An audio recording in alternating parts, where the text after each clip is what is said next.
जय हिंद एवरीवन, मैं शुभम बर्वे लच्छा एकेडमी के इस ऑनलाइन प्लेटफॉर्म में आप सभी का स्वागत करता हूं। इसके पहले बेटा इसके पहले लेक्चर में हमने क्या पढ़ के रखा था? 12th केमिस्ट्री 2023 में आया हुआ क्वेश्चन पेपर हम लोग ने पढ़ा था, जिसका पार्ट फर्स्ट में हमने जो है 12 क्वेश्चन किया था। पार्ट सेकेंड जो आज हम लोग स्टार्ट कर रहे हैं, इसमें आज सारे क्वेश्चन जो है 19 नंबर तक जो क्वेश्चन है वो सारे के सारे हम लोग डील करने वाले हैं। ठीक है जी, तो चलिए बढ़ते हैं आज के सेशन पे। तो हमारे पास सबसे इसके पहले जो हमने क्वेश्चन किया था 12 नंबर तक, उसके बाद अब हमारे पास नेक्स्ट क्वेश्चन आता है 13 नंबर का जो क्वेश्चन है उसमें हमसे क्या बोला गया था। देखिए, हमारे पास एक प्योर सॉल्वेंट दिया है जिसका वाष्प दाब आपको दिया है कितना, 0.850 बार। मैं साथ में लिखते चल रहा हूँ। प्योर सॉल्वेंट मतलब शुद्ध विलायक जो है, यहाँ पे क्या है, बेंजीन। तो इसको अपन रिप्रेजेंट करते हैं शुद्ध विलायक। बेंजीन की बात हो रही, विलायक क्या है यहाँ पे, बेंजीन। शुद्ध विलायक का वाष्प दाब आपको दिया है, इसको रिप्रेजेंट करते पी नॉट ए से। ये कितना देके रखा था, 0.850 बार। ओके, नेक्स्ट पॉइंट पे क्या बोला है, 0.5 ग्राम अवाष्पशील विद्युत अपघट्य ठोस को 39 ग्राम बेंजीन में घोला गया। मतलब बेंजीन क्या है, यहाँ पर विलायक है ना, और विलायक का यहाँ पे वेट कितना दिया, 39। तो यहाँ पर आपके पास शुद्ध विलायक का जो द्रव्यमान है ना, शुद्ध विलायक जो है आपके पास मीन्स बेंजीन जो है, उसका द्रव्यमान क्या है, बेंजीन या विलायक का द्रव्यमान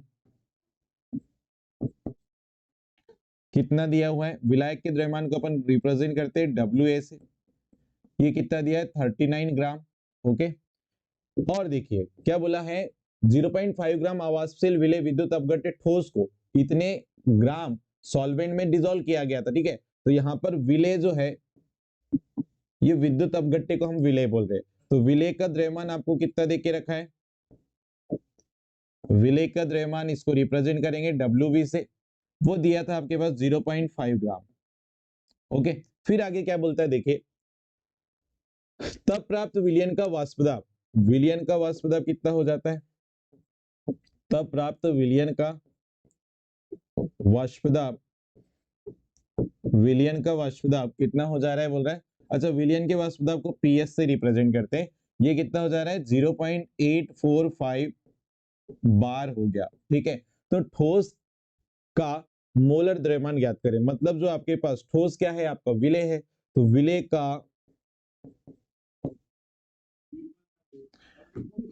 का मोलर द्रव्यमान या आणविक द्रव्यमान आप बोल सकते हो। विलेय का मोलर द्रव्यमान मीन्स MB, इसको रिप्रेजेंट करते विलेय के मोलर द्रव्यमान को MB से, ये हमको ज्ञात करने बोल रहा है। अच्छा, आपको यहां देखो ब्रैकेट में मोलर द्रव्यमान दिया है, किसका, बेंजीन पर। बेंजीन क्या है, विलायक। तो यहाँ पे विलायक का जो है हमको क्या देके रखा है, विलायक का मोलर द्रव्यमान देके रखा है। और विलायक का मोलर द्रव्यमान कैसे रिप्रेजेंट करते हैं, तो इसको रिप्रेजेंट करते हैं MA से। कितना दिया हुआ था बेटा, 78 ग्राम मोल इनवर्स। ठीक है जी, अब देखो जरा ध्यान से, हमारे पास एक फॉर्मूला हमने पढ़ के रखे थे। जब भी हमको विलेय का मोलर द्रव्यमान ज्ञात करना है तो हमने एक फॉर्मूला पढ़ा था। क्या हमने एक फॉर्मूला पढ़ा था, P not A minus PS divided by P not A equal to WB into MA divided by MB into WA। ठीक है, यहां मैंने सारे के सारे मीनिंग लिख दिए। P नॉट A क्या है, शुद्ध विलायक का द्रव्यमान लिखा हुआ है। ठीक है जी, PS क्या है, विलयन का सॉरी, P नॉट A क्या था, शुद्ध विलायक का वाष्प दाब। PS क्या है, विलयन का वाष्प दाब। WB क्या है, WB क्या है, विलेय का द्रव्यमान। अच्छा, MA क्या है, MA दिख रहा है, विलायक का मोलर द्रव्यमान है।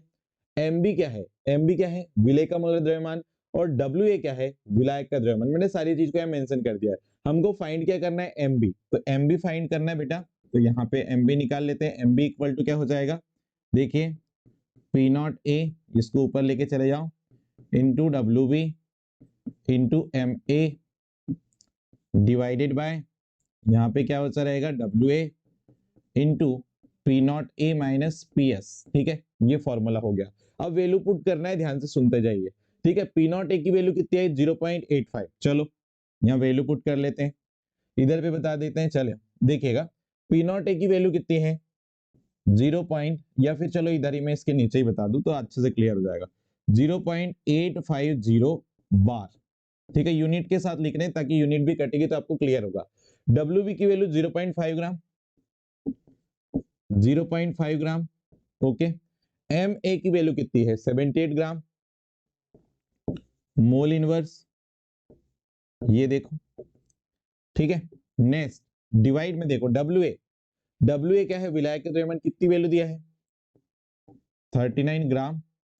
और ये देखो जरा ध्यान से, P not a minus P S कर लो, मतलब पी नॉट ए ये है और पी एस ये है, तो जब P not a minus P S करोगे तो बेटा यहाँ पे क्या बचेगा, इसको देखो पी नॉट ए की वैल्यू से पी नॉट ए की वैल्यू से पी एस को माइनस कर लो तो क्या बचेगा 0.005 बचेगा। तो मैं सीधे वही लिख रहा हूँ 0.005 बचेगा। ठीक है, यूनिट क्या आ रही है इसकी बार। ठीक है, पी नॉट ए की वैल्यू से पी एस की वैल्यू माइनस करोगे तो ये वैल्यू आई। अच्छा, अभी मैं यूनिट से यूनिट कट कर रहा हूं, ध्यान से समझना, फिर इसको और सिंप्लीफाई करेंगे। ठीक है जी, बार से बार कैंसिल कर दिए, ग्राम से ग्राम कैंसिल कर दिए। क्लियर है यहाँ पर? चलिए आगे बढ़ते हैं। अब थोड़ा सा सिंप्लीफाई में कर रहा हूं, इसको समझना। अगर मैं दशमलव के दो संख्या के बाद लेके जाऊं तो ये 85 इंटू 10⁻⁻2 इसको लिखा जा सकता है। यस, ठीक है। आगे बढ़ते हैं, 0.5 को अगर मैं 5 इंटू 10⁻⁻1 लिख दूं तो कोई दिक्कत है क्या? नहीं, ये तो सिंप्लीफाई हो गया। दशमलव अगर एक संख्या के आगे लेके जाएंगे तो इसको 10⁻⁻1 लिख सकते हैं। ठीक है, इंटू यहाँ पे क्या है 78, यूनिट इसकी क्या है ग्राम मोल इनवर्स। ठीक है जी, ओके। डिवाइडेड बाय, देखो 39 को जैसे के वैसे रहने दो, यहाँ पर आओ 0.005 है तो क्या मैं इसको 5 इंटू 10⁻³ नहीं लिख सकता क्या? लिख सकते हैं बिल्कुल। ठीक है, दशमलव अगर मैं यहां लेकर जाऊं तो 5 इंटू 10⁻³ क्या हो जाएगा 3। अब देखिए सिंप्लीफाई करो, देखो ध्यान से समझना 39 से 78 कितने टाइम कट जाएगा 2 टाइम। ठीक है जी, ये 10⁻² और ये 10⁻⁻1 ये 10⁻³ हो जाएगा, इससे कैंसल आउट होगा। ये दोनों आपस में जब इसको मल्टीप्लाई करोगे तो 10⁻³ होता, तो ये दोनों से ये 10⁻³ क्या हो जाएगा कैंसल आउट हो जाएगा। अब बताओ यहां पर नीचे में क्या बचा है 5, ये 5 से ऊपर का एक 5 क्या हो जाएगा कैंसिल। ठीक है जी, अब बताओ यहाँ ऊपर क्या बचा है 85 और 2 है, तो बताओ 85 इंटू 2 कर लो कितना आ जाएगा 170 ग्राम मोल इनवर्स। ये आपके पास क्या आ जाएगा मोलर द्रव्यमान आ जाएगा, किसका बताओ विलेय का मोलर द्रव्यमान आ जाता। तो ऐसे सिंपल से आपको सिंप्लीफाई करना था इसको और बड़े आसानी से आपके पास जो है आंसर यहाँ पे मिल जाता। चलिए बढ़ते नेक्स्ट क्वेश्चन के ऊपर बेटा। क्वेश्चन नंबर नेक्स्ट देखो क्या बोल रहा है, एक सॉसपेन में 18 ग्राम ग्लूकोज, कितने ग्राम 18 ग्राम ग्लूकोज को 1 किलोग्राम जल में घोला गया। ठीक है, फिर क्या बोल रहा है 1.013 दाब पर यह जल किस ताप पर उबलेगा।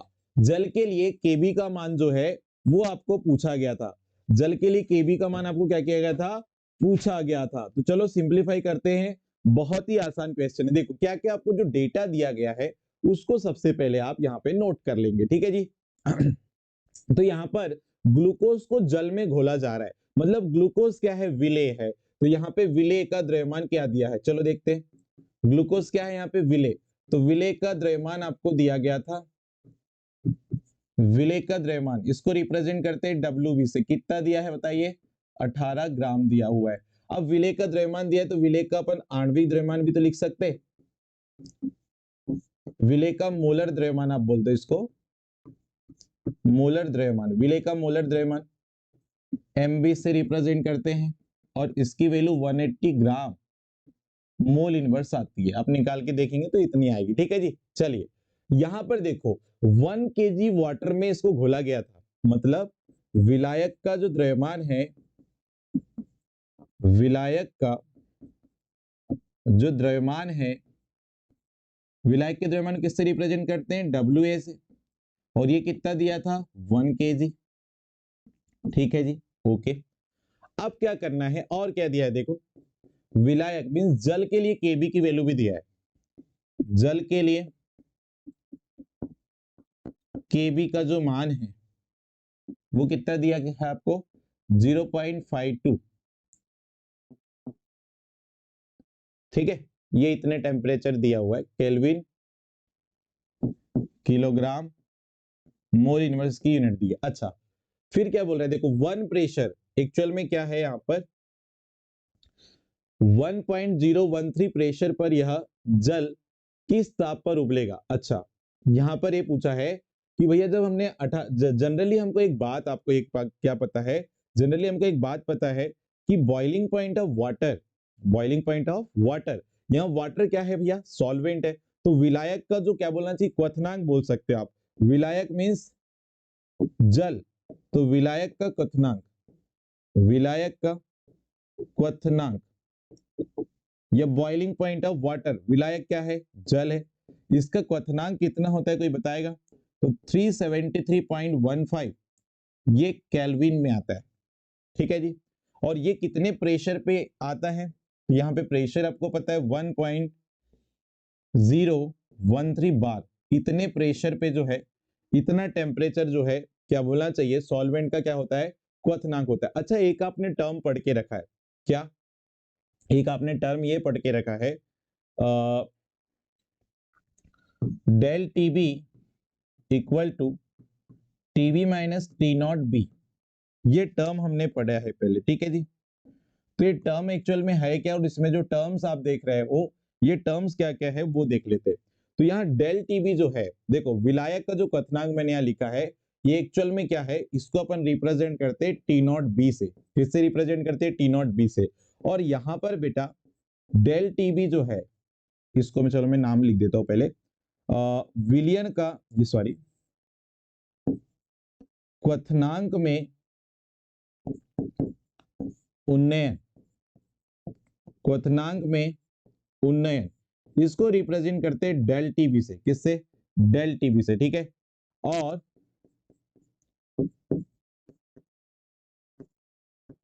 विलियन के क्वथनांक, विलियन का जो क्वथनांक होता है, इसको रिप्रेजेंट किया जाता है टीबी से, किससे रिप्रेजेंट किया जाता है, टीबी से। तो ये हमको फाइंड करना है, ये हमको फाइंड करना है, और ये डेल टीबी कैसे निकलता है वो मैं आपको बता रहा हूं।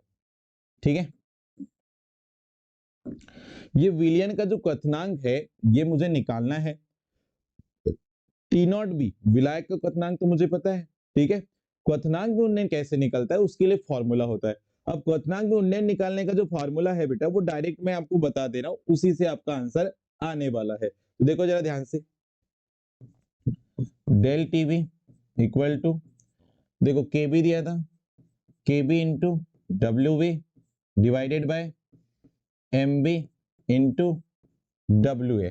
ठीक है जी, ध्यान से देख लीजिए, डेल टीबी मतलब क्वथनांक में उन्नयन निकालना है हमको, तो ये फॉर्मूला होता है K B into W B divided by M B into W A.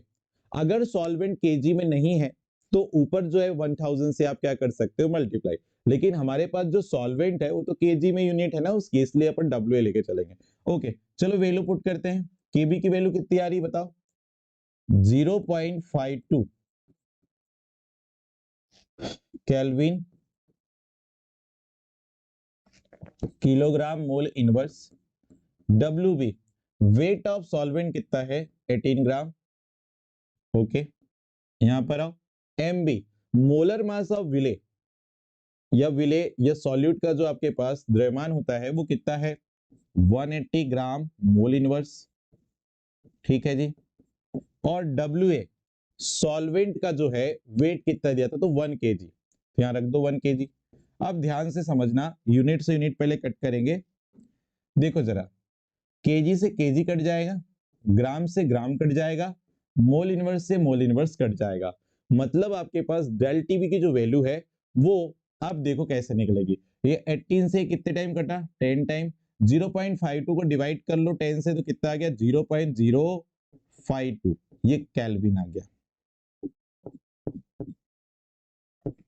Okay जी, तो ये हमारे पास किसकी वैल्यू निकली है, डेल टीबी की।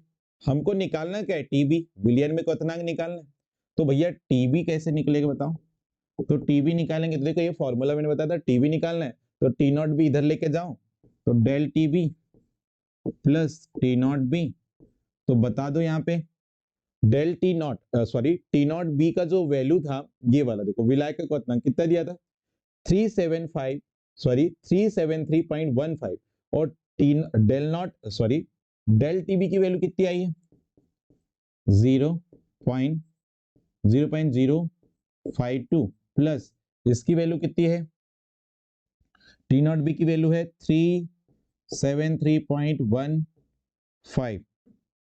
ठीक है, ये वैल्यू दी गई है। अब यहां पर इसको आप ऐड कर दो, तो ऐड करने पे क्या आ जाएगा देख लेते हैं।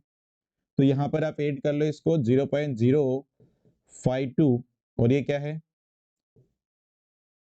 373.15, तो ये क्या हो जाएगा 2, यहाँ 0 और यहाँ पे क्या है 2 और ये 373, मतलब यहाँ पे क्या आ जाएगा 373.202, ये केल्विन में आंसर, ये आपके पास करेक्ट आंसर यहाँ पे आ जाता। तो विलियन का जो क्वथनांक है बेटा इतना आता। ये वाला जो आपका क्वेश्चन है ये 3 नंबर का क्वेश्चन था, बड़ा आसान था। थोड़ा सा आपको इसके टर्म्स क्लियर होने चाहिए थे, अगर टर्म्स क्लियर हैं तो फटाफट से क्वेश्चन बन जाता है। चलिए बढ़ते हैं नेक्स्ट क्वेश्चन के ऊपर। क्वेश्चन नंबर आपके पास आता है 14। क्या बोला गया था first order and second order की अभिक्रिया के लिए रेट कांस्टेंट की यूनिट, ठीक है, इसको कैसे निकालते हैं। तो बेटा याद रखना जब भी हमारे पास रेट कांस्टेंट की यूनिट निकालना होता है हमको, किसकी रेट कांस्टेंट की, तो उसके लिए जो है ना हमारे पास एक फॉर्मूला होता है। कौन सा, एक ट्रिक बता रहा हूं मैं आपको, उसको याद रखना। Mole litre inverse 1 minus N second inverse.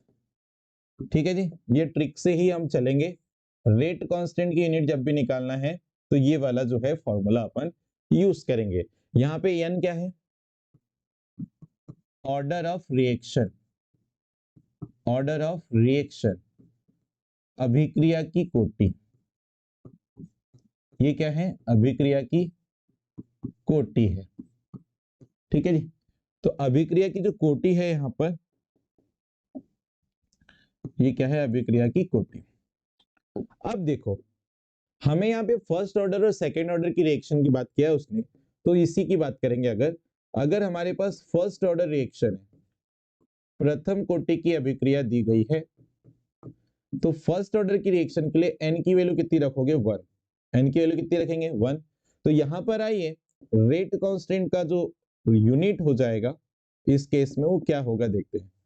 First order की रिएक्शन के लिए रेट कांस्टेंट या दर स्थिरांक जो है उसकी इकाई क्या होगी, तो यहाँ पे फॉर्मूला चलो लगाते हैं। मोल लीटर इनवर्स, यहां पर देखो 1 माइनस एन की वैल्यू कितनी रखोगे 1 और ये क्या है सेकेंड इनवर्स। तो बताइए मोल लीटर इनवर्स इसके ऊपर 1 माइनस 1 मतलब 0 की पावर, 0 की पावर तो ये वैल्यू कितनी हो जाएगी 1, तो यूनिट क्या हो गई इसकी -1। तो रेट कांस्टेंट की यूनिट जो है फर्स्ट ऑर्डर रिएक्शन के लिए कितनी आती है बताइए बेटा सेकेंड इनवर्स आती है। कितनी आती है सेकेंड इनवर्स आती है। उसी प्रकार से बेटा अगर हमको यहाँ पर द्वितीय कोटि की अभिक्रिया बोल रहा है तो इसको हम सेकेंड ऑर्डर रिएक्शन बोलते हैं या द्वितीय कोटि की अभिक्रिया। और द्वितीय कोटि की अभिक्रिया जो है उसके लिए अगर मुझे क्या करना है रेट कांस्टेंट की यूनिट निकालना है, तो यहाँ पे n की वैल्यू क्या करोगे पहले तो 2 रखोगे, क्योंकि ये क्या है आपकी सेकेंड ऑर्डर की रिएक्शन है, तो n की वैल्यू क्या रख दी 2। अब इस फॉर्मूले में आइए rate constant, rate constant equal to क्या फॉर्मूला है मेरे पास mole litre inverse bracket close करेंगे 1 माइनस क्या था n, n की वैल्यू क्या रखोगे सेकेंड ऑर्डर की रिएक्शन है तो 2। ठीक है, सेकेंड इनवर्स 1 माइनस 2 करोगे तो कितना बचा -1, तो ये हो जाएगा बेटा मोल इनवर्स लीटर, ये माइनस माइनस क्या हो जाएगा माइनस माइनस। चलो इसको एक स्टेप में और बढ़ा के बता देता हूं आपको, देखो जरा ये क्या हो जाएगा मोल लीटर इनवर्स और इसके ऊपर पावर क्या आ जाएगी -1 और ये सेकेंड इनवर्स। अब देखो ये -1 का अंदर मल्टीप्लाई होगा तो ये मोल इनवर्स और माइनस माइनस क्या हो जाएगा प्लस, तो ये लीटर हो जाएगा और ये सेकेंड इनवर्स। ठीक है जी, तो ये यहाँ पे रेट कांस्टेंट की यूनिट आ गई। कौन सी अभिक्रिया के लिए बताओ सेकेंड ऑर्डर की द्वितीय कोटि के अभिक्रिया के लिए क्या आ जाएगी दर स्थिरांक की इकाई आ जाएगी। क्लियर है, बहुत बेसिक सा क्वेश्चन था, पूरे पूरे मार्क्स ले सकते थे आप। बहुत इजी क्वेश्चंस आपको देखने को मिलेंगे, बस उसमें सटीक आपका आंसर जाना चाहिए, आपके सारे नंबर सेव हो जाएंगे, उससे नंबर कटने के चांस बहुत कम रहेंगे। चलिए बढ़ते हैं नेक्स्ट क्वेश्चन के ऊपर, देखिए जरा ध्यान से। आपको क्वेश्चन इसमें जो आया हुआ था 2000 मतलब 14 नंबर का जो क्वेश्चन था उसी का आर वाला क्वेश्चन है। निम्नलिखित को परिभाषित कीजिए। दर निर्धारक पद और एक है अभिक्रिया की कोटि। अब बेटा ये जो दर निर्धारक पद होता है इसको हम बोलते हैं रेट डिटरमिनिंग स्टेप। ठीक है जी। ऐसी कोई अभिक्रिया जो 2 स्टेप में कंप्लीट होती है। ठीक है, ऐसी कोई भी अभिक्रिया जो 2 स्टेप में कंप्लीट होती है या 2 पदों में पूर्ण होती है, तो उन 2 पदों में से जो पद जो है धीमा होता है उसको हम बोलते हैं रेट डिटरमिनिंग स्टेप। उस रिएक्शन का क्या बोलते हैं? दर निर्धारक पद। ठीक है, चलो स्टार्ट करते हैं वहीं से। तो देखो जरा ध्यान समझना, जब कोई अभिक्रिया एक से अधिक पदों में संपन्न होती है तो सबसे मंद गति से होने वाला जो पद है वो अभिक्रिया की दर को निर्धारित करता है। इसी स्टेप को हम क्या बोलते हैं? दर निर्धारक पद बोलते हैं। तो बेटा इसको समझाने के लिए मैं यहाँ पर SN1 रिएक्शन का एग्जांपल ले रहा हूं, आपको ध्यान समझना। उदाहरण में हम यहाँ ले रहे हैं क्या? SN1 अभिक्रिया। क्या ले रहे हैं? SN1 अभिक्रिया। अभी जो SN1 अभिक्रिया है इसके बारे में थोड़ी सी जानकारी देता हूं मैं। ये न्यूक्लियोफिलिक सब्स्टिट्यूशन मींस नाभिक स्नेही प्रतिस्थापन अभिक्रिया का टाइप होती है। ठीक है, इसको हम क्या बोलते हैं? चलो एक दो पॉइंट से पहले समझा देता हूं आपको मैं। ये बेटा इसको हम एक आणविक अभिक्रिया बोलते हैं। ये कैसी अभिक्रिया है? एक आणविक अभिक्रिया है। दूसरी बात, ये 2 पदों में पूर्ण होती है। ये 2 पदों में पूर्ण होती है। तीसरी बात, अगर ये 2 पदों में पूर्ण हो रही है तो इसमें जो पहला पद होता है, पहला पद कैसा होता है? धीमा होता है। ठीक है, और इसी को हम लोग दर निर्धारक पद कहते हैं। चौथा, दूसरा जो पद होता है वो तेज होता है या फास्ट होता है बोल सकते हैं, और इसमें जो है आपका उत्पाद बनता है। उत्पाद बनता है। पहला पद जो है वो धीमा होगा, इसको हम दर निर्धारक पद ही बोलते हैं। इसमें क्या होता है? कार्ब धनायन बनता है। क्या बनता है? कार्ब धनायन बनता है। चलो मैं एक एग्जांपल से आपको बताता हूं, ध्यान सुनना। जैसे हमारे पास एक रिएक्शन है CH3 होल थ्राइस CCl। यहां पर क्या दिया है? डायरेक्ट में एक ही स्टेप में पहले बता रहा हूं, यार न्यूक्लियोफाइल है तो ये प्रोडक्ट क्या बनता? CH3 होल थ्राइस C, यहाँ पे OH और यहाँ पे Cl माइनस। ठीक है जी, ओके। मैंने सीधे आपको सीधी एक रिएक्शन बताया हूं। मेरे पास कोई क्या है? मेरे पास एक टर्सरी एल्किल हैलाइड है जिसको बेस की प्रेजेंट में, ये क्षार है, बेसिक मीडियम में मैंने रिएक्शन करवाया तो ये न्यूक्लियोफाइल जो है इसने इस हेलोजन को मारा रिमूव, मतलब ये हेलोजन को हटा के उसकी जगह पे जुड़ गया, तो ये मेरे पास फाइनल प्रोडक्ट बना। लेकिन ये जो है ये 2 स्टेप में होती है। ये रिएक्शन जो है इसकी मैकेनिज्म की अगर हम बात करेंगे तो कितने स्टेप में होती है? 2 स्टेप। फर्स्ट में अगर हम बात करें तो सबसे पहले ये जो आपके पास ये जो मॉलिक्यूल दिख रहा है जिसको अपन ने एल्किल हैलाइड बोले, टर्सरी वाला, ये स्लो स्टेप में याला पहला स्टेप होता है। यहां से Cl माइनस रिलीज होता है ऐसे। ठीक है, और क्या होगा? यहां पर ऐसे कार्बोकेटायन बन जाएगा। क्या बन जाएगा? कार्बोकेटायन। ये स्टेप स्लो होता है, इसको हम लोग रेट डिटरमिनिंग स्टेप बोलते हैं, या इसी को दर निर्धारक क्या बोलते हैं? पद बोलते हैं। फिर स्टेप नंबर सेकेंड आता है। स्टेप नंबर सेकेंड, अब क्या होता है? ये जो कार्बोकेटायन बना है बच्चों, ये जो कार्बोधनायन बना है यहाँ पर, इस पे किसका अटैक करवाते हो? न्यूक्लियोफाइल। नाभिक स्नेही का अटैक कराते हैं, तो ये जाकर इस पे जुड़ जाता है और यहाँ पे final product means tertiary alcohol, तृतीयक एल्कोहल यहाँ पे बन जाता है। ठीक है, ये फाइनल प्रोडक्ट यहाँ पे बन जाता है। ठीक है जी, चलिए बढ़ते हैं। नेक्स्ट आपके पास इसमें सेकेंड पार्ट दिया, देखिए इसके बाद हम बात करते हैं अभिक्रिया की कोटि की। सेकेंड पार्ट है इसमें। तो अभिक्रिया की कोटि जो है वो कैसे निकाली जाती है? तो देखो रेट लॉ के अकॉर्डिंग क्या बोला जाता है कि अगर कोई रिएक्शन है तो उसमें रिएक्टेंट की जो कॉन्सेंट्रेशन होती है उस पे जो पावर होगी, उस पावर का जब आप एडिशन करोगे तो जो है हमारे पास जो वैल्यू आएगी उसको अपन क्या बोलेंगे, अभिक्रिया की कोटि बोलेंगे। ठीक है जी, यह एक प्रायोगिक राशि है जो प्रयोग अवस्था पर निर्भर करती है। ठीक है जी, चलिए आगे बढ़ते हैं। यहां पर देखिए एक हमारे पास रिएक्शन है, एक रिएक्शन हमारे पास गिवन है, क्या है, जिसमें m moles of A and n moles of B ये मिलके क्या बना रहे, प्रोडक्ट। अब ये अभिक्रिया हो गई है।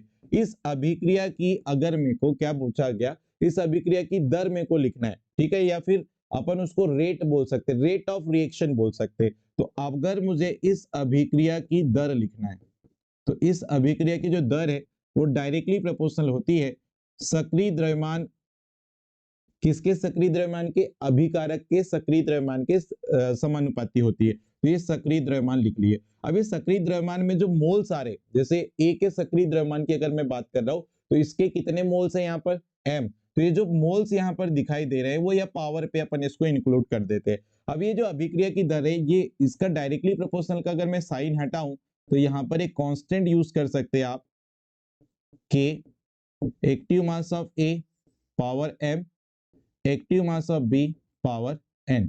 तो ये क्या आया अभी आपके पास ऑर्डर, सॉरी ये आपके पास क्या आया, rate of reaction. Rate of reaction अभी निकाले हो आपने, इसी चीज को मैंने ऐसे लिख दिया। तो ये रेट ऑफ रिएक्शन, लेकिन आपको पूछा क्या है, अभिक्रिया की कोटि। तो देखो किसी अभिक्रिया की जो रेट आप लिख रहे हो, ठीक है, किसी अभिक्रिया की रेट जो आप लिख रहे हो उसके एक्टिव मास के डायरेक्टली प्रोपोर्शनल होती है, ऐसा हमने बोला। अब इसका जो एक्टिव मास आ रहा है उसके ऊपर जो पावर लगी है, ठीक है, मतलब ये जो सांद्रता आपने लिखे हो किसकी, रिएक्टेंट की, उसके ऊपर जो पावर लिखी है वो पावर का योग जो है उस अभिक्रिया की क्या कहलाता है, ऑर्डर। मतलब यहाँ पर अगर मैंने यहाँ पर मैं क्या निकालना चाह रहा हूं, अभिक्रिया की कोटि निकालना चाह रहा हूं। तो अभिक्रिया की कोटि जो है ये अभिकारक के सक्रिय द्रव्यमान की जो पावर आएगी, उनकी पावर या घात बोल सकते हो, उनका योग जो होगा वो उस अभिक्रिया की कोटि को डिसाइड करेगा। क्लियर है बात सबको। तो वही चीज यहाँ पे भी इंक्लूड थी कि ये रिएक्शन दी हुई थी, इसकी अभिक्रिया की रेट दो, अभिक्रिया की जो दर है वो इस टाइप से लिखी जाती है। फिर अभिक्रिया की कोटि निकालना है तो इनके जो पावर आ रही है सक्रिय द्रव्यमान ऑफ रिएक्टेंट, ठीक है, तो पावर को आप जोड़ दोगे तो यहाँ अभिक्रिया की क्या आ जाती है, कोटि आ जाती है। तो बड़ा सिंपल सा क्वेश्चन था। ठीक है जी, आगे बढ़ते हैं। यहाँ पे एक दो रिएक्शन क्या बोलना चाहिए दिया हुआ था, जैसे NH4N2 कन्वर्ट हो रहा है N2+2H2O में। तो यहाँ पर कितना रिएक्टेंट है बेटा, यहाँ पे रिएक्टेंट 1 है और इसकी पावर भी कितनी 1 है। तो ये जो है हमारे पास फर्स्ट ऑर्डर की रिएक्शन होगी। वैसे ही H2O2 रिएक्टेंट है तो ये भी इसके ऊपर नंबर ऑफ मोल्स कितने आएंगे 1, तो ये भी फर्स्ट ऑर्डर रिएक्शन है। तो ऐसे पहचान सकते हैं इसको। ठीक है, चलो बढ़ते हैं आगे नेक्स्ट क्वेश्चन पे। देखो क्या बोला था, क्वेश्चन नंबर 15 क्या बोला है, डी और एफ ब्लॉक एलिमेंट में 3 डिफरेंस आपको पूछा था। ठीक है जी, तो डी ब्लॉक के जो एलिमेंट है इसमें देखो एक डिफरेंस सबसे पहला तो ये आ जाता कि डी ब्लॉक के जो एलिमेंट है इनको अपन ट्रांजिशन एलिमेंट बोलते हैं। क्या, ट्रांजिशन एलिमेंट। ट्रांजिशन का मतलब क्या होता है, संक्रमण तत्व, इनको हम ट्रांजिशन एलिमेंट बोलते हैं। और इनको हम क्या, चलो मैं हिंदी में लिख देता हूँ, चलो ध्यान से देखना। यहाँ 3 डेफिनेशन या 3 डिफरेंस तो लिखे हुए है, एक और मैं लिख रहा हूं, इनको संक्रमण तत्व बोलते हैं और इनको जो है एफ ब्लॉक वाले को अंतः संक्रमण तत्व बोलते हैं। ये सबसे इंपॉर्टेंट यहाँ डिफरेंस है। ओके, पहला डिफरेंस ये हो गया। दूसरा देखो, डी ब्लॉक में जो एलिमेंट होते हैं उनमें अंतिम या लास्ट इलेक्ट्रॉन जो है वो डी सबशेल में एंटर करता है, जबकि एफ ब्लॉक एलिमेंट की कहानी क्या है कि भाई एफ ब्लॉक एलिमेंट में जो लास्ट इलेक्ट्रॉन होता है वो एफ उपकोष में जाता है। कहां पर जाता है, एफ उपकोष में एंटर करता है। ठीक है जी, यहां पर आ जाइए। डी ब्लॉक में क्या बोलते हैं, अंतिम व उससे पहले के एन व n-1 कक्षक में, कक्षक जो है वो कैसे होते हैं, अपूर्ण होते हैं। अंतिम व उससे पहले के एन व n-1 कक्षा, सॉरी उसकी जो सबशेल होती है वो कैसी होती है, अपूर्ण होती है बोल रहा है। और यहां पर क्या बोल रहा है, यहाँ पे अंतिम व उससे पहले के 2 सबशेल n-1 व n-2 जो है ये क्या होते हैं, मतलब हाफ फिल्ड होते हैं बोल सकते हैं या अपूर्ण हो सकते हैं बोलते हैं। ठीक है, यहाँ पर आओ, डी ब्लॉक के जो एलिमेंट है वो स्टेबल होते हैं, जबकि एफ ब्लॉक के क्या बोलना चाहिए, एलिमेंट की बात करो तो वो डी ब्लॉक एलिमेंट के कंपेयर में कैसे होते हैं, लेस स्टेबल होते हैं। तो ये 4 डिफरेंस हम लोगों ने देख लिया। ऐसे 3 डिफरेंस पूछा था, आप 3 भी लिखेंगे तो आपको पूरे पूरे नंबर यहाँ पे मिल जाते। ठीक है, नेक्स्ट आते हैं लेंथेनाइड और एक्टिनाइड एलिमेंट में डिफरेंस पूछ रहा है, तो लेंथेनाइड और एक्टिनाइड एलिमेंट में डिफरेंस देख लेते हैं। तो लेंथेनाइड एलिमेंट जो है, सबसे पहले अगर हम बात करेंगे तो इनमें जो लास्ट इलेक्ट्रॉन है वो n-2f उपकोष में n-2f उपकोष के जो है 4f ऑर्बिटल में या 4f सबसेल में, सबसेल बोल सकते हैं, में एंटर करता है। जबकि एक्टिनाइड्स की अगर मैं बात करूं तो एक्टिनाइड्स के अंदर जो है लास्ट इलेक्ट्रॉन n-2f सबसेल के 5f और सबसेल के अंदर जो है ये प्रवेश करता है। ठीक है जी। जनरली लेंथेनाइड की हम बात करेंगे तो इनकी जो जनरल या मुख्य ऑक्सीडेशन नंबर है वो क्या है, +3 है। ठीक है, लेकिन कुछ केस में जो है ये +2 और +4 ऑक्सीकरण संख्या भी क्या करते हैं, प्रदर्शित करते हैं। अब यहाँ एक्टिनाइड की बात करते हैं तो ये बेटा +3 के अलावा +4 +5 +6 और +7 ऑक्सीडेशन स्टेट भी ये क्या करते हैं, शो करते हैं। नेक्स्ट आते हैं लेंथेनाइड के पास, तो बेटा ये जो तत्व होते हैं लेंथेनाइड वाले, ये कॉम्प्लेक्स बनाने की इनके अंदर नेचर पाई जाती, मतलब कम पाई जाती है। ठीक है, इन तत्वों के अंदर कॉम्प्लेक्स बनाने की जो नेचर है वो कम होती है, लेकिन यहाँ पर अगर हम बात करेंगे तो इनमें कॉम्प्लेक्स बनाने की जो नेचर है वो कैसी होती है, अधिक होती है। मतलब एक्टिनाइड एलिमेंट जो है ये ज्यादा संकुल यौगिक बनाते हैं, जबकि हम लेंथेनाइड कंपाउंड की बात करते हैं तो इनके संकुल बनाने की जो प्रवृत्ति है वो कैसी होती है, कम होती है। बढ़ते हैं नेक्स्ट क्वेश्चन की ओर, क्वेश्चन नंबर 16। क्वेश्चन नंबर 16 में क्या बोल रहा है कि हमारे पास कुछ अभिक्रिया है, उनकी रासायनिक समीकरण हमको बनाना है बेटा। ठीक है, तो 3 आपको उन्होंने अल्टरनेट कंडीशन दी है, उसके अकॉर्डिंग हमको बनाना है। तो एक एक करके मैं डील करूंगा। एल्किल हैलाइड की क्रिया सोडियम एल्कोक्साइड से कराते हैं तो क्या होगा, तो चलो यहाँ पर स्टार्ट करते हैं। एल्किल हैलाइड, एल्किल हैलाइड को अपन रिप्रेजेंट करते हैं RX से। X क्या है यहाँ पे, हेलोजन। इसकी रिएक्शन अपन ने किससे कराई, सोडियम एल्कोक्साइड से। तो सोडियम यहाँ पर है एल्कोक्साइड।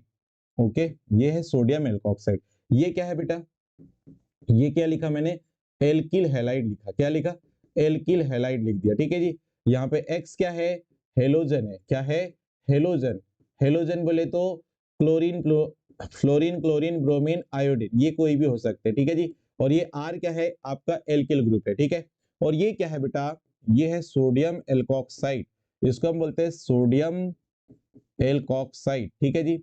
अब इसकी अभिक्रिया देखो, सोडियम एल्किल हैलाइड की अभिक्रिया सोडियम एल्कोक्साइड से कराते हैं तो ये हेलोजन सोडियम के साथ हो जाता है बाहर और ये बनता है ROR, मींस इसको हम बोलते हैं बेटा यहाँ पे क्या, ईथर, और यहां से क्या रिलीज हो जाता है, NaCl। तो जब आप एल्किल हैलाइड की रिएक्शन सोडियम एल्कोक्साइड के साथ कराते हैं तो क्या बनता है बेटा, मेन प्रोडक्ट ईथर बन जाता है। क्या बन जाता है, ईथर बन जाता है। चलिए नेक्स्ट रिएक्शन पे आते हैं। नेक्स्ट क्या बोला था, फिनॉल को अगर हमने जिंक चूर्ण के साथ गर्म किया, क्या, जिंक चूर्ण के साथ गर्म किया, किसको बेटा, फिनॉल को। फिनॉल का फॉर्मूला सबको पता है, बेंजीन रिंग के ऊपर क्या लगा है, OH, तो इसको हम क्या बोलते हैं, फिनॉल। अच्छा, फिनॉल को जब हम क्या करते हैं, जिंक चूर्ण के साथ, जिंक पाउडर के साथ या जिंक चूर्ण के साथ जब हिट कराया जाता है तो बेटा क्या होता है, यहां से ऑक्सीजन जो है वो जिंक के साथ हो जाता है बाहर, तो ZnO बन जाएगा और यहाँ पे मेन प्रोडक्ट क्या बनता है बेटा, बेंजीन बन जाता है। बहुत सिंपल सा क्वेश्चन था, ये आपका आंसर हो जाता है। नेक्स्ट क्वेश्चन पे आते हैं। इसी पे एथिल अल्कोहल की क्रिया जब H2SO4 के साथ 413 केल्विन टेम्परेचर पे कराई जाती है तो देखो एथिल अल्कोहल को कैसे लिखते हैं आप, CH3 CH2OH, इसी को इथेनॉल भी बोला जाता है। जब इसकी रिएक्शन जो है बेटा कॉन्सेंट्रेट H2SO4 के साथ 413 के टेम्परेचर, हाई टेम्परेचर है ना, ये कैसा टेम्परेचर है, हाई टेम्परेचर है, रूम टेम्परेचर ज्यादा टेम्परेचर है। तो ऐसे केस में 2 मोल्स ऑफ एथिल अल्कोहल लेते हैं और यहां से वाटर निकालते हैं और यहां पर एक प्रोडक्ट बनता है कुछ इस टाइप से, देख पा रहे हैं आप बताओ ये प्रोडक्ट का नाम क्या है। ठीक है, ये जो प्रोडक्ट आपके पास बन रहा है इसका नाम क्या लिखते हो, तो इसको हम बोलते हैं बेटा डाई एथिल। इसको हम क्या बोलते हैं, डाई एथिल ईथर बोल देते हैं। डाई एथिल क्या बोल देते हैं, ईथर। और ये क्या है बेटा, ये आपका एथिल अल्कोहल बोलो या इसी को आप क्या बोल दो, इथेनॉल बोल दो, कोई दिक्कत नहीं है। ठीक है, बढ़ते नेक्स्ट क्वेश्चन के ऊपर। क्वेश्चन नंबर नेक्स्ट देखो जरा ध्यान से, क्या बोल रहा है, कुछ कंपाउंड दिए हैं और का क्वेश्चन है, मतलब इसके पहले जो क्वेश्चन आया था, जो भी क्वेश्चन नंबर रहा होगा उसमें क्या बोलना चाहिए आपको, कुछ कंपाउंड दिए थे उनके स्ट्रक्चर आपको बनानी थी, बड़ा सिंपल सा था। चलो यहीं पे बताते हैं आपको। ओके, इसी पे देख लीजिए। तो भैया पहले नंबर वाला जो था उस पे क्या बोल रहा है 4 क्लोरो 2 3 डाइमेथिल पेंटेन 1 ऑल, इसका स्ट्रक्चर कैसे बनेगा? तो बेटा देखना ध्यान से, क्या दिया है 4 क्लोरो, मैं पहले एक बार नाम लिख ले रहा हूं इसका, 2,3 डाइमेथिल पेंटेन 1 ऑल, ये दिया हुआ था। ठीक है जी, इसका आपको फॉर्मूला लिखना था, बड़ा सिंपल था, 1 2 3 4 5। वर्ड रूट आप पकड़ो पहले, 5 कार्बन का वर्ड रूट है तो क्या लगाए पेंट। अब देखो 1 ऑल लगाए तो किसी भी एक कार्बन के टर्मिनल कार्बन पे क्या लगा दो OH, फिर 2 3 डाइमेथिल, तो ये पहला कार्बन, ये दूसरा और ये तीसरा, सेकेंड और थर्ड कार्बन पे क्या लग गया है 2 मेथिल ग्रुप। ठीक है, और 4 क्लोरो है तो चौथे कार्बन पे क्या लगा है क्लोरीन।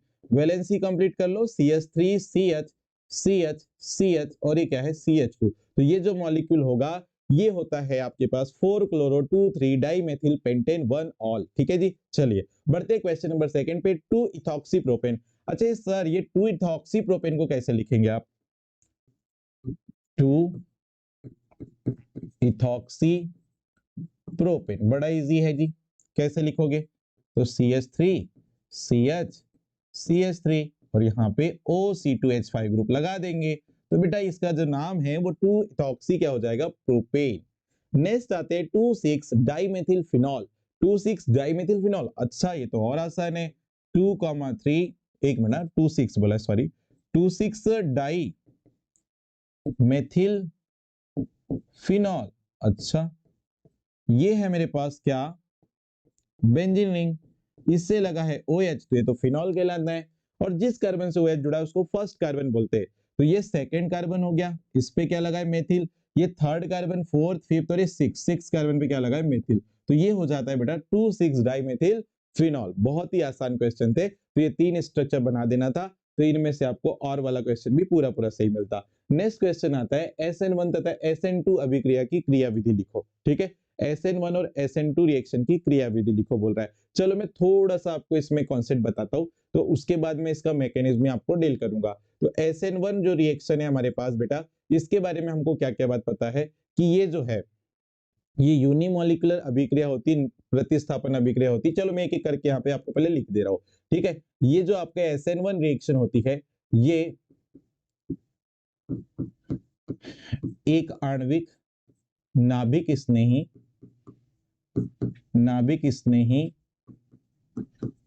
प्रतिस्थापन अभिक्रिया होती है, प्रतिस्थापन अभिक्रिया होती है। ये दो पदों में होती है, दो पदों में पूर्ण होती है, मैं शॉर्ट पे लिख रहा हूं थोड़ा सा। ठीक है, तीसरा नंबर, ये जो है बेटा इसको प्रथम कोटि की अभिक्रिया कहते हैं, प्रथम कोटि की अभिक्रिया कहते हैं, इसको प्रथम कोटि की अभिक्रिया कहा जाता है। नेक्स्ट SN1 अभिक्रिया जो है ये ध्रुवीय विलायकों की उपस्थिति में होती है, ध्रुवीय विलायकों की उपस्थिति में होती है। ओके, नेक्स्ट अगर हम बात करेंगे SN1 अभिक्रिया की, तो इसमें इंटरमीडिएट बनता है बेटा। ठीक है, इसमें माध्यमिक उत्पाद जो है, ऐसे लिख देता हूं मैं, कार्ब धनायन जो है, इसमें कार्ब धनायन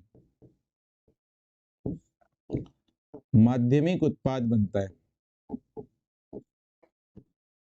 उत्पाद फॉर्म होता है, उत्पाद बनता है।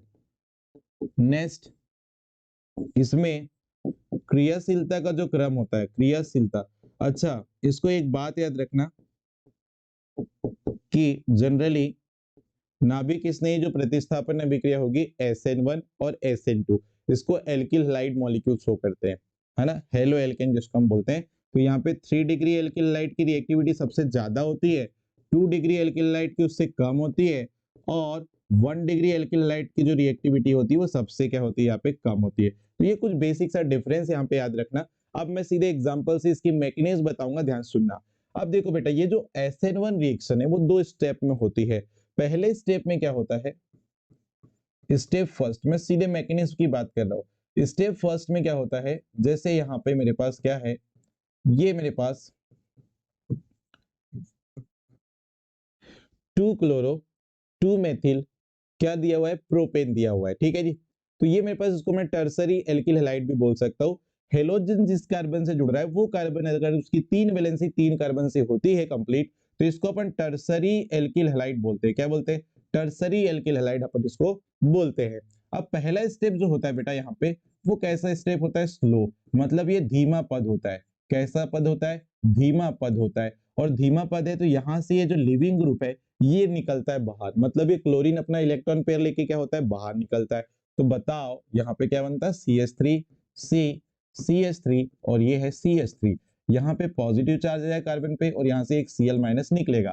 तो ये जो आपके पास स्लो स्टेप हो रहा है यहाँ पे पहला वाला, इसी को हम बोलते हैं दर निर्धारक पद।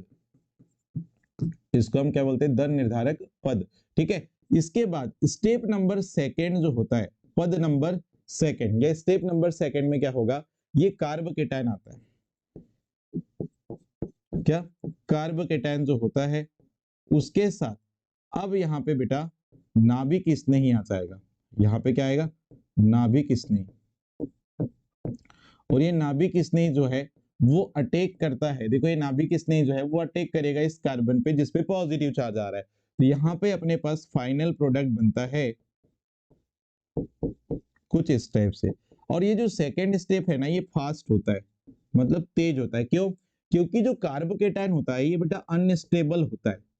अनस्टेबल का मतलब अस्थायी होता है। जितने भी इंटरमीडिएट स्पीशीज बनती है, जितने भी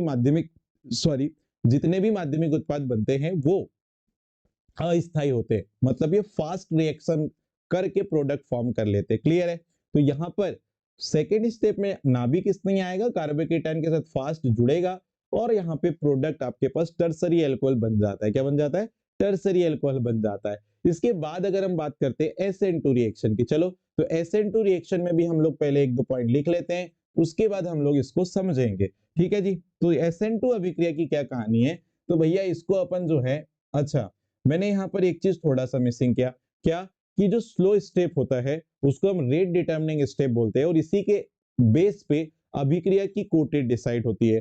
तो इस अभी ये जो आपका फर्स्ट स्टेप है इसमें कितना मॉलिक्यूल भाग ले रहा है, तो ओनली एक मॉलिक्यूल भाग ले रहा है, इसलिए इसको हम लोग जो है ना प्रथम कोटि की अभिक्रिया बोले थे। क्या, प्रथम कोटि की अभिक्रिया बोले थे। अब अगर मैं SN2 की बात करूं तो इसको अपन जो है द्विआण्विक द्विआण्विक नाभिक स्नेही प्रतिस्थापन अभिक्रिया कहते हैं, ठीक है जी। ये जो है एक ही पद में होती है, एक पद में पूर्ण होती है। ओके, नेक्स्ट क्या कंडीशन है कि जो SN2 अभिक्रिया होगी, SN2 अभिक्रिया में संक्रमण अवस्था बनती है, इसमें कोई भी माध्यमिक उत्पाद नहीं बनता, संक्रमण अवस्था फॉर्म होती है, संक्रमण अवस्था बनती है। और ये जो है द्वितीय कोटि की अभिक्रिया होती है, ये द्वितीय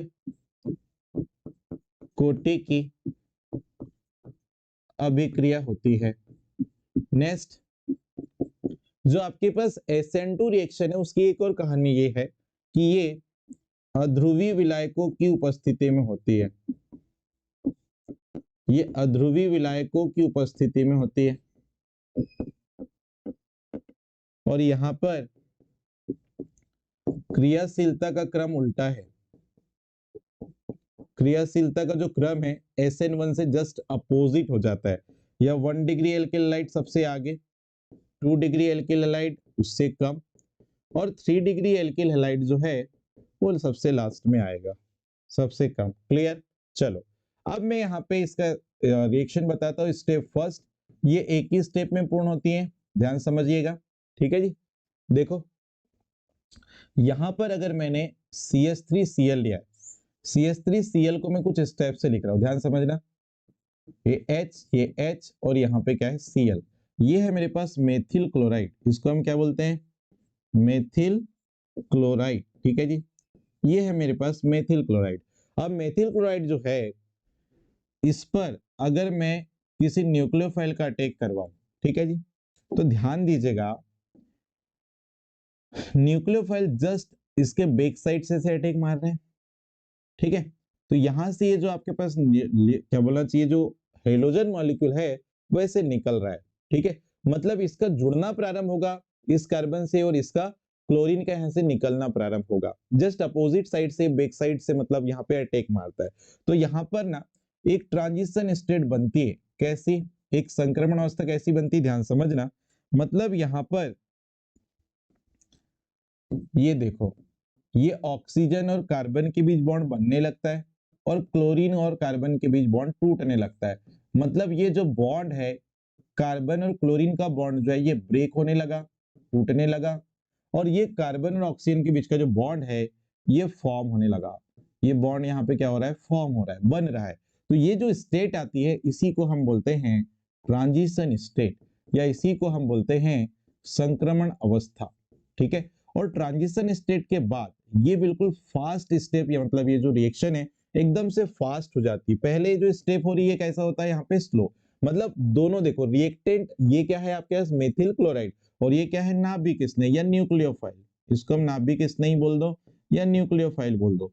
ये दोनों एक साथ रिएक्ट कर रहे, लेकिन ये पद कैसा है, स्लो। इसलिए इसको रेट डिटरमिनिंग स्टेप बोलते हैं, या इसको हम दर निर्धारक पद बोलते हैं। और इस दर निर्धारक पद में कितने मॉलिक्यूल भाग ले रहे, दो, इसलिए इसको हम लोग द्वितीय कोटि की अभिक्रिया कहते हैं। ठीक है, यहाँ पे स्टेप स्लो होगा और यहाँ पे क्या बनती है, एक संक्रमण अवस्था। और संक्रमण अवस्था में क्या होता है, नाभिक स्नेही का कार्बन के साथ बॉन्ड बनने लग जाता है, और ये जो क्लोरीन है जो बाहर जा रहा है इसको हम लिविंग ग्रुप बोलते हैं यहाँ पे, और इसका बॉन्ड कार्बन से ब्रेक होने लग जाता है। और फिर एक टाइम ऐसा आता है कि ये फास्ट रिएक्शन हो जाती है, और यहां से जो आपके पास OH ग्रुप है वो कार्बन के साथ कंप्लीट बॉन्ड बना लेता है, और Cl जो है वो कंप्लीटली यहां से रिलीज हो जाता है, और इस टाइप से हमारे पास ये फाइनली प्रोडक्ट बन जाता है। ठीक है जी, बढ़ते आगे नेक्स्ट क्वेश्चन की ओर। तो अब यहाँ पे और वाला एक क्वेश्चन दिया है, देखो, निम्न अभिक्रियाओं के रासायनिक समीकरण लिखो बोल रहा है। तो सेंडमायर रिएक्शन की अगर हम बात करते हैं, दो टाइप की यहाँ पे रिएक्शन दिया है और में,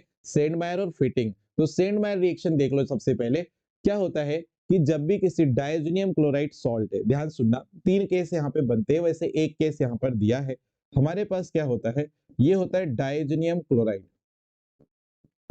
इसको हम बोलते हैं बेंजीन डाई एजोनियम क्लोराइड। ठीक है, इसमें जो है ना, अगर सेंडमायर रिएक्शन की हम बात करते हैं तो 3 केस बनते हैं। क्या बनता है, देखो, क्यूप्रस हैलाइड को अगर हेलोजन एसिड जैसे HCl के साथ ट्रीट किया जाए इसको लेकर, तो होता क्या है, ये वाला जो ग्रुप है रिलीज हो जाएगा, और यहाँ पे बेटा बेंजीन रिंग पे क्या लग जाएगा, क्लोरीन, इसको क्लोरोबेंजीन बोलते हैं। या फिर दूसरा एक और क्या बोल रहे हैं, सेंडमायर रिएक्शन में एक और स्टेप होता है कि क्यूप्रस ब्रोमाइड, ठीक है, या क्यूप्रस क्लोराइड को HCl के साथ ले लिया, क्यूप्रस ब्रोमाइड को HBr के साथ ले लिया। तो यहाँ पर ये जो डायजोनियम क्लोराइड था इसमें N2 और Cl जो है रिलीज, और यहाँ पे क्या आ जाएगा, Br, इसको क्या बोलेंगे, ब्रोमोबेंजीन। और एक और केस यहाँ पॉसिबल होता है CuCN, यहाँ पे आप हाइड्रोजन एसिड क्या ले सकते हैं साथ में, HCN। तो ये वाला पोर्शन पूरा रिलीज हो जाएगा, और यहाँ पर देखो क्या बन जाएगा, यहाँ पे क्या लग जाएगा, CN ग्रुप। क्या लग जाएगा, CN ग्रुप। इसको अपन क्या बोल सकते हैं, बेंजोनाइट्राइल। क्या बोल सकते हैं, बेंजोनाइट्राइल। तो 3 टाइप से अपन ऐसे आपके पास हेलो एरिन, ये तीनों को अपन क्या बोल सकते हैं, हेलो एरिन यहाँ पे बनाए जा सकते हैं। क्लियर है, चलिए बढ़ते आगे। ये सेंडमेयर रिएक्शन कहलाती है। नेक्स्ट स्टेप में आते हैं, देखो, फिटिंग रिएक्शन। तो फिटिंग रिएक्शन में होता क्या है, तो बेटा आपको ध्यान समझना है। अगर मेरे पास दो, क्या हमारे पास अगर हेलो एरिन्स है और उसकी रिएक्शन किसके साथ करा दी, सोडियम। अगर मेरे पास हेलो एरिन के 2 मॉलिक्यूल है, हेलो एरिन में मतलब क्लोरोबेंजीन ब्रोमोबेंजीन, इसकी अगर सोडियम के साथ रिएक्शन करवा दी, किसके साथ, किसकी प्रेजेंट में, तो ड्राई ईथर, शुष्क ईथर की प्रेजेंट में। तो यहां से बेटा ये 2 सोडियम जो है 2 क्लोरीन को लेकर रिलीज हो जाएंगे, और यहाँ पे क्या बन जाएगा बताओ, यहाँ पे बाइफेनिल या डाइफेनिल यहाँ पे ऐसे फॉर्म हो जाता है। ठीक है, इसी को अपन क्या बोलते हैं, फिटिंग रिएक्शन बोलते हैं। बाइफेनिल बन जाता है, ठीक है जी, या डाइफेनिल भी बोल सकते हैं इसको, आप डाइफेनिल बोल दो, कोई दिक्कत नहीं। एक साथ में क्या निकला, 2NaCl निकल, सॉरी, हाँ 2NaCl निकल जाता है। तो ये जो अभिक्रिया है वो क्या कहलाती है, फिटिंग रिएक्शन कहलाती है। चलिए बढ़ते हैं नेक्स्ट स्टेप पे। देखो, विद्युत रासायनिक सेल का नामांकित चित्र बनाएं एवं रासायनिक अभिक्रिया का समीकरण लिखिए। ओके जी, ठीक है। यहाँ पर ध्यान देना, मैंने एक गैल्वेनिक सेल लिखी है। जनरली इसका अगर थ्योरी आप देखोगे तो जनरली आपका जो विद्युत रासायनिक सेल है उसका यूज क्यों होता है, तो ये रासायनिक ऊर्जा को विद्युत ऊर्जा में परिवर्तित करने वाली एक क्या है हमारे पास सेल होती है, जिसको हम गैल्वेनिक सेल कहते हैं। और इसमें जो है एक रेडॉक्स रिएक्शन के बेस पर ये आधारित होती है।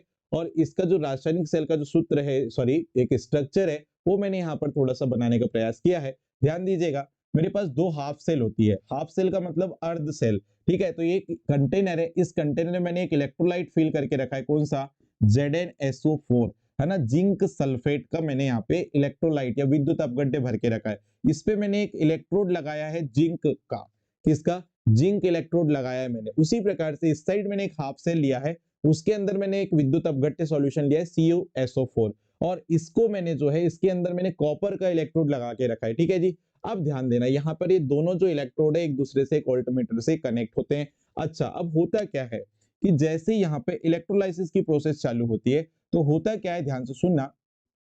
यहाँ पर क्या होगा कि जिंक जो आयन होती है, जिंक रॉड के जो आयन है यहां से ये निकल कर यहां पर देखो, ध्यान समझना,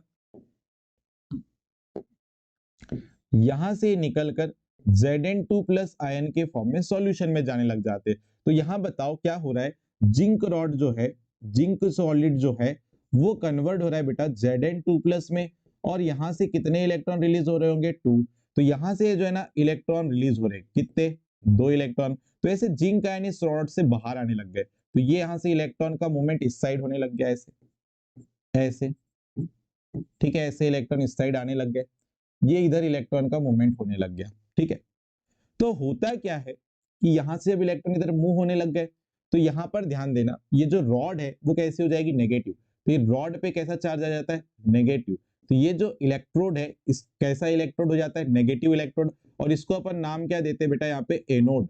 क्या नाम देते हैं, एनोड। अब यहां से जो एनोड से इलेक्ट्रॉन निकल के इस साइड जा रहे, तो वो कहां जा रहे, कॉपर इलेक्ट्रोड के ऊपर। अब कॉपर इलेक्ट्रोड के ऊपर जा रहे तो होता क्या है कि यहाँ इलेक्ट्रॉन जब बढ़ेंगे तो ये सॉल्यूशन में क्या था आपका, CuSO4 था। CuSO4 मतलब यहाँ पे कॉपर 2 प्लस आयन और क्या थे, सल्फेट आयन थे, ठीक है। तो यहाँ पे जो कॉपर 2 प्लस आयन है इस रॉड पे इलेक्ट्रॉन आएंगे तो ये यहाँ जाके चिपकने लगते हैं। तो होता क्या है, यहाँ बहुत सारे बिल्कुल कॉपर 2 प्लस आयन ऐसे आपस में यहाँ पे इसको चिपकने लग जाते हैं कॉपर रॉड के ऊपर, ठीक है। तो कॉपर रॉड के ऊपर जब ये चिपकने लगते हैं तो ये कैसी होने लग जाती है, पॉजिटिव चार्ज होने लग जाती है।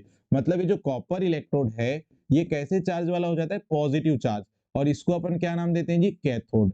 क्या नाम देते हैं, कैथोड, ठीक है जी। अब ध्यान से सुनना, यहाँ पे सॉल्यूशन से जो कॉपर आयन थे, कॉपर 2 प्लस आयन एक्वस, ये बेटा 2 इलेक्ट्रॉन जो इलेक्ट्रोड पे आ रहे हैं उसको एक्सेप्ट करके कॉपर सॉलिड फॉर्म में बदल रहा है। तो देखो ध्यान से, ये जो हाफ सेल आपको लेफ्ट साइड में दिख रही है और ये जो हाफ सेल आपको राइट साइड में दिख रही है, ये हाफ सेल में जिंक आयन का क्या हो रहा है, ऑक्सीडेशन। मतलब ये वाला जो हाफ सेल है इसको हम बोलेंगे क्या बोलना चाहिए, इस वाली जो हाफ सेल है इसमें अपन क्या देख रहे हैं कि यहाँ ऑक्सीकरण की प्रोसेस हो रही है। तो यहाँ पे क्या बन गया, यहाँ जो इलेक्ट्रोड है उसको क्या नाम दे दिया, एनोड। और यहाँ पर क्या हो रहा है, यहाँ पे कॉपर जो है वो 2 इलेक्ट्रॉन लेकर इस रॉड से चिपक रहे हैं, मतलब यहाँ रिडक्शन हो रहा है। देखो कॉपर 2 प्लस आयन से काय में जा रहा है, 0 में, तो यहाँ क्या हो रहा है, रिडक्शन। और यहाँ जिंक जो है वो 0 ऑक्सीडेशन से कहा जा रहा है, 2 प्लस में, तो यहाँ क्या हो रहा है, ऑक्सीडेशन। अब ये जो प्रोसेस हो रही है उसमें एक इंपॉर्टेंट बात क्या है कि जब यहां से देखो ये रॉड के जिंक आयन जब यहाँ निकल के आएंगे तो यहाँ आएंगे बेटा, तो होगा क्या, सॉल्यूशन में पहले से ही आपका ZnSO4 है, मतलब सॉल्यूशन के अंदर पहले से ही जिंक 2 प्लस आयन और सल्फेट 2 माइनस आयन थे।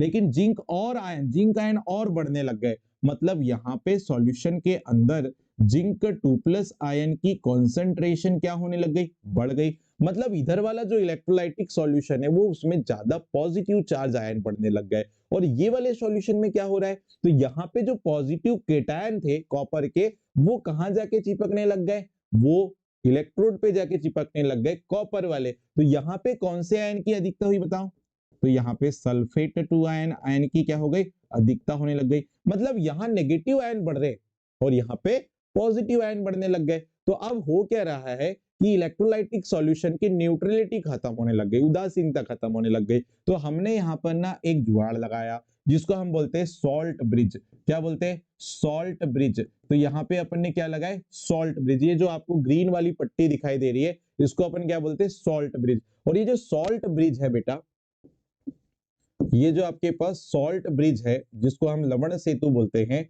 ये एक्चुअल में क्या काम करेगा? तो ये जो है ना, इसके अंदर हम लोग क्या करते हैं? इनर्ट इलेक्ट्रोलाइट को भरते हैं। इसको हम क्या बोलते हैं? अक्रिय इनर्ट इलेक्ट्रोलाइट, अक्रिय विद्युत अपघट्य बोलते हैं। साथ ही साथ इसके अंदर जो है अगर अगर करके जो है जैली भरी होती है। अगर अगर क्या होती है? जैली का यहाँ मिक्सचर होता है। अब इनर्ट इलेक्ट्रोलाइट के अंदर क्या लेते हो आप? KNO3, KCl, है ना?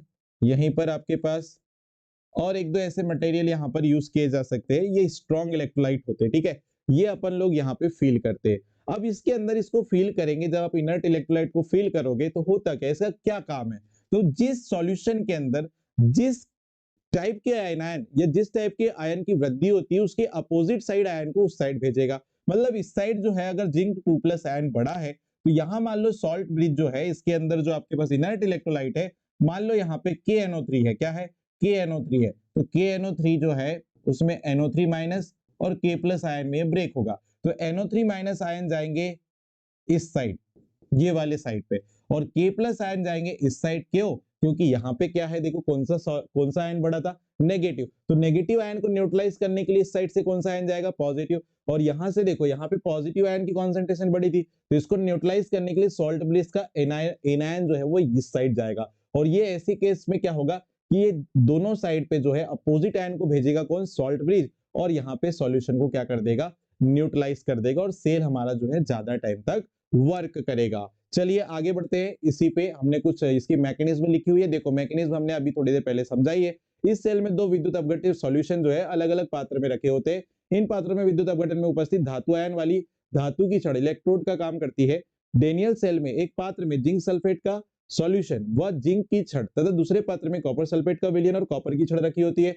जिंक सल्फेट विलयन में जिंक आयन होते हैं। इस विलयन में जिंक की रॉड से जिंक 2+ आयन विलयन में जाते हैं। वही चीज मैंने आपको बताई।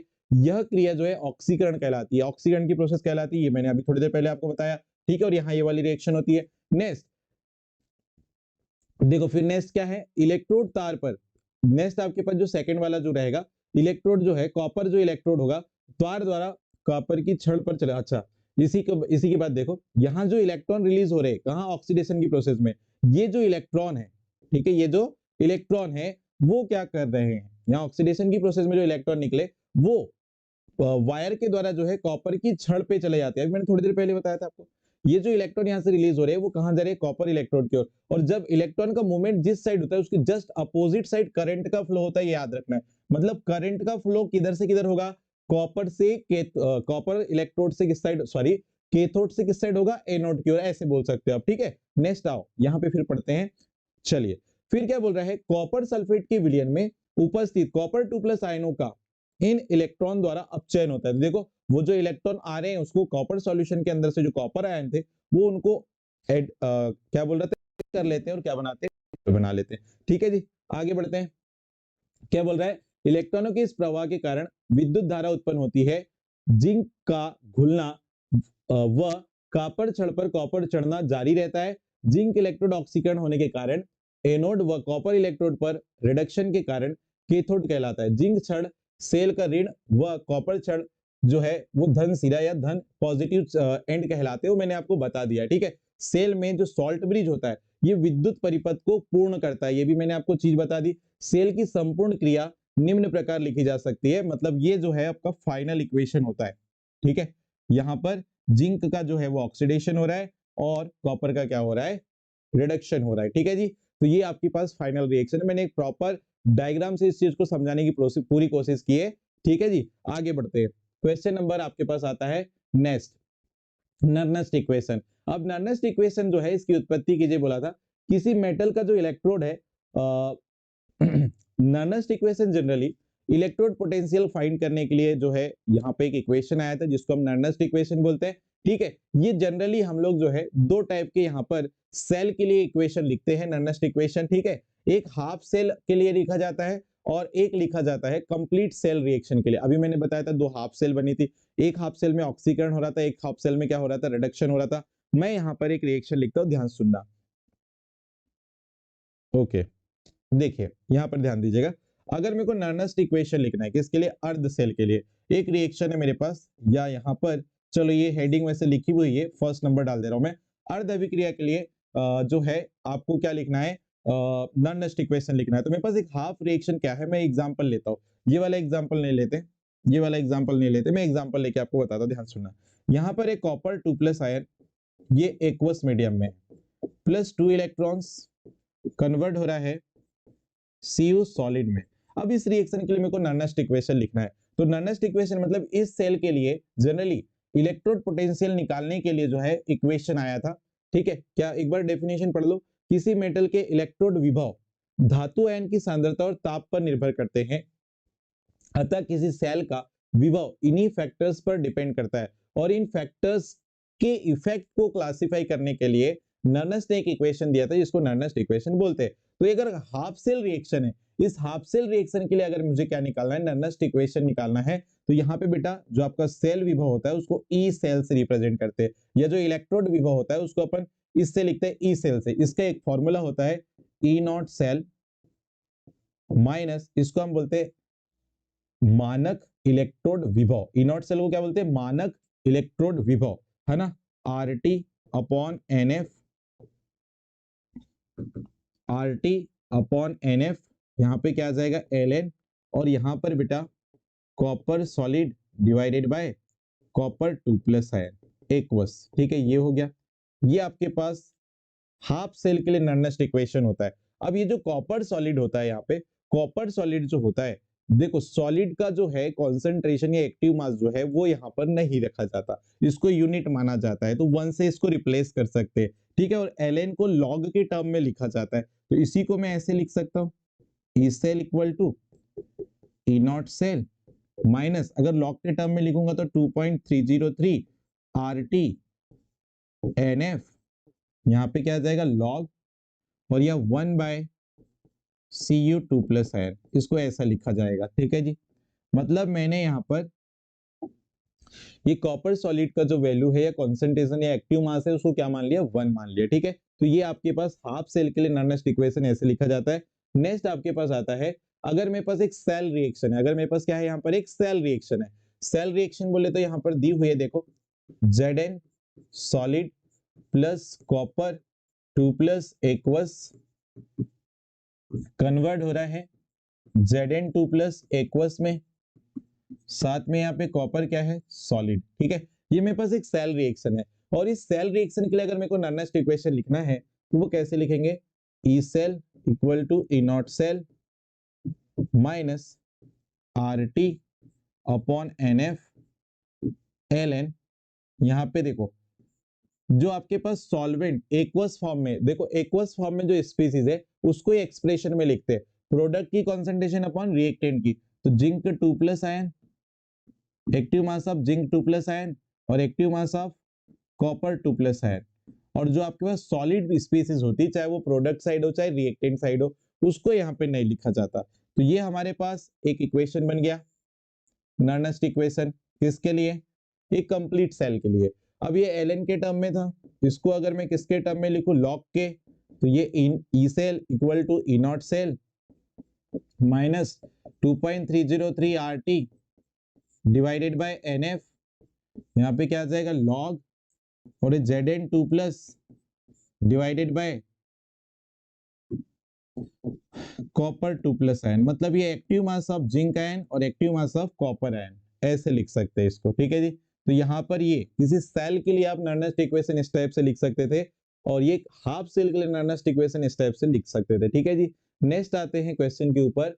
नेक्स्ट आपके पास नेक्स्ट क्वेश्चन क्या आ जाता है, 19 नंबर का, देखो जरा ध्यान से, क्या बोल रहा है, एसिटिक एसिड, क्या बोल रहा है, एसिटिक एसिड से निम्नलिखित यौगिक को किस प्रकार से आप प्राप्त कर सकते हैं, रासायनिक समीकरण से आप बताइए, रासायनिक समीकरण से आप इसको बताइए, ठीक है जी। तो देखो किस टाइप से अपन इसको प्राप्त करेंगे, क्या कह दिया है, एसिटिक एनाइड्रेट को कैसे प्राप्त करोगे, एथिल एसीटेट को कैसे प्राप्त करोगे, फिर आपको दिया है एसिटाइल क्लोराइड को कैसे प्राप्त करोगे, और फिर दिया है एसिटामाइड को आप कैसे प्राप्त करोगे, और लास्ट में दिया है एथिल अल्कोहल को आप कैसे प्राप्त करोगे। तो चलिए एक एक करके अपन इसको डील करते हैं। देखिए सबसे पहले एसिटिक एनहाइड्रेट कैसे बनाओगे, तो याद रखना बेटा, जब भी मुझे एसिटिक एनहाइड्रेट बनाना है तो मुझे दो एसिटिक एसिड के मॉलिक्यूल्स लेने पड़ेंगे। कितने मॉलिक्यूल्स? दो। और इनकी रिएक्शन हो जाएगी P2O5 की प्रेजेंट में, इसको हिट कराएंगे, ठीक है। और यहाँ हिट कराएंगे तो होता क्या है, यहाँ से H और यहाँ से OH वाटर मॉलिक्यूल रिलीज होंगे। P2O5 जो है ये एक डिहाइड्रेटिंग एजेंट होता है, मतलब ये क्या काम करता है बताओ, ये बेटा वाटर रिलीज करेगा। क्या करेगा? Release water. तो ये जो मेरे पास मॉलिक्यूल बना है इसी को अपन क्या बोलते हैं? एसिटिक एनहाइड्राइड बोलते हैं। तो ये किससे बना बताओ? ये किससे बना है? एसिटिक एसिड से बना है। एसिटिक एसिड के दो मॉलिक्यूल्स मैंने लिए, उनसे अपन ने क्या बना दिए? एसिटिक एनहाइड्राइड बना दिए, जो P2O5 डिहाइड्रेटिंग एजेंट की उपस्थिति में यहाँ पे बन रहा है। नेक्स्ट नंबर पे हमारे पास क्या आ रहा है? Ethyl acetate. एथिल एसीटेट कैसे बनता है? तो देखिएगा CH3COH, ये क्या है मेरे पास? Acetic acid. ये क्या है मेरे पास? Acetic acid. अगर एसिटिक एसिड की जो अभिक्रिया है वो मैंने किसके साथ करा दी? इथेनॉल के साथ करा दी। किसके साथ? इथेनॉल के साथ करा दी, ठीक है जी। तो देखो यहां से होता क्या है। अच्छा, यहाँ पे ना आपको एक बात याद रखना है कि यहाँ पे कॉन्सेंट्रेट आप क्या लेके चलते हो? एसिड। यहाँ पे कॉन्सेंट्रेट एसिड की प्रेजेंट में रिएक्शन होती है, ओके। यहां से H, यहां से OH आप निकाल दो बाहर, ठीक है। तो क्या बन जाएगा? CH3C double bond O, okay. और ये OC2H5, तो ये क्या बन जाएगा? एथिल। और ये क्या बन जाएगा? एसीटेट। तो इसको अपन बोलते हैं एथिल, और ये क्या हो जाएगा? एसीटेट हो जाएगा। इसको अपन एथिल एसीटेट बोलेंगे। ये एथिल और इतना भाग क्या कहलाता है? एसीटेट। तो एथिल एसीटेट ये बन जाएगा, ठीक है जी। नेक्स्ट नंबर पे हमारे पास आता है क्या? Acetyl chloride. ये बड़ा simple, acetyl chloride. Acetyl chloride कैसे बनता है ध्यान देना। तो बच्चों ये एसिटिक एसिड है, और एसिटिक एसिड के साथ अगर मैं PCl5 की अभिक्रिया करवा दूं, फास्फोरस पेंटाक्लोराइड की, तो होता क्या है देखो, CH3C डबल बॉन्ड O और ये Cl, और साथ में यहाँ पे POCl3 बन जाएगा, और साथ में यहाँ पे क्या रिलीज होता है? HCl। तो ये इसको हम बोलते हैं क्या? Acetyl chloride. क्या बोलते हैं? Acetyl chloride. ये जो मॉलिक्यूल बन रहा है इसी को अपन एसिटिल क्लोराइड बोलते हैं। और ये क्या है? आपका एसिटिक एसिड है, तो हमको पता ही था, ठीक है। नेक्स्ट नंबर पे आता है, फोर्थ नंबर पे देखो, एसिटामाइड कैसे बनेगा। क्या? एसिटामाइड कैसे बनेगा? बड़ा सिंपल सा था। एसिटिक एसिड ले लो, फिर से एसिटिक एसिड ले लो, अमोनिया के साथ अभिक्रिया करवाओ, अमोनियम एसिटेट सॉल्ट बनता है। यहाँ पे अमोनियम एसिटेट सॉल्ट बनेगा। फिर क्या होता है? आगे हीटिंग करा दीजिए,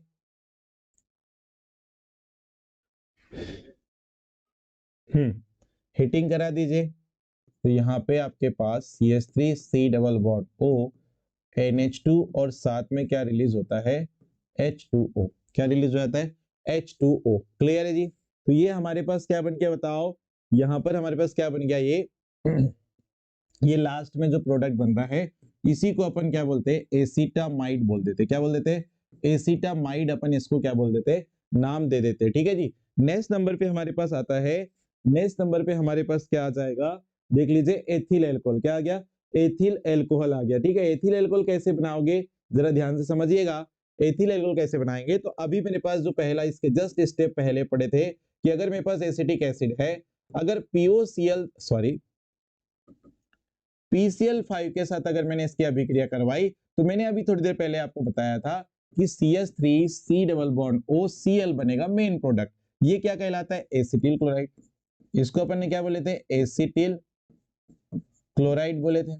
अब ये जो एसिटिल क्लोराइड है इसकी रिएक्शन अगर मैंने लिथियम एल्यूमिनियम हाइड्राइड से प्रेजेंट में कराई, तो ये क्या होता है? अपचायक होता है, जो H- आयन को जोड़ता है आगे वाली स्पीसीज पे। तो क्या बना देगा बताओ? इसको एल्कोहल में बदल देगा। तो CH3 CH2 और ये OH बन गया, और यहाँ पे साथ में क्या रिलीज हो गया? HCl रिलीज हो गया। तो इसको अपन इथेनॉल बोल देते हैं, या इसी को अपन क्या बोल देते हैं, एथिल अल्कोहल बोल देते हैं। तो इस टाइप से हमारे पास जो है एसिड से जो स्पीसीज पूछा था, कौन कौन सी स्पीसीज बनाई जा सकती है, वो सारी की सारी स्पीसीज हमने यहाँ पे क्या कर ली, खत्म कर लिया। अब इसके बाद और वाले क्वेश्चन आते हैं, क्या अथवे वाले क्वेश्चन आते हैं, उसको भी हम लोग यहाँ पे चलिए। अब इसमें देखो लास्ट 19 नंबर का जो क्वेश्चन था उसमें और वाला जो क्वेश्चन है उसमें 5 रिएक्शन दी हुई है। पहले वाले में क्या दिया है आपके पास, ब्यूटेनॉल दिया है। ब्यूटेनॉल में क्या दिया है, टॉलिन रिएजेंट की प्रेजेंट में रिएक्शन करवा रहा है। तो इसका जो एल्डिहाइड ग्रुप है, देखो ध्यान से, एलिफेटिक एल्डिहाइड ग्रुप है, तो ये आपका जो है एसिड में ऑक्सीडाइज हो जाएगा। तो ये क्या बनेगा, फाइनल प्रोडक्ट CH3 CH2 और ये क्या हो जाएगा, COOH। तो ये एसिड में बदल जाएगा, कौन सा ग्रुप, ये वाला एल्डिहाइड वाला ग्रुप। ठीक है जी। नेक्स्ट आते हैं, कीटोन दिया है। कीटोन को आपको दिया है जिंक अमलगम HCl के साथ, इसको हम बोलते हैं क्लेमेंसन रिएक्शन।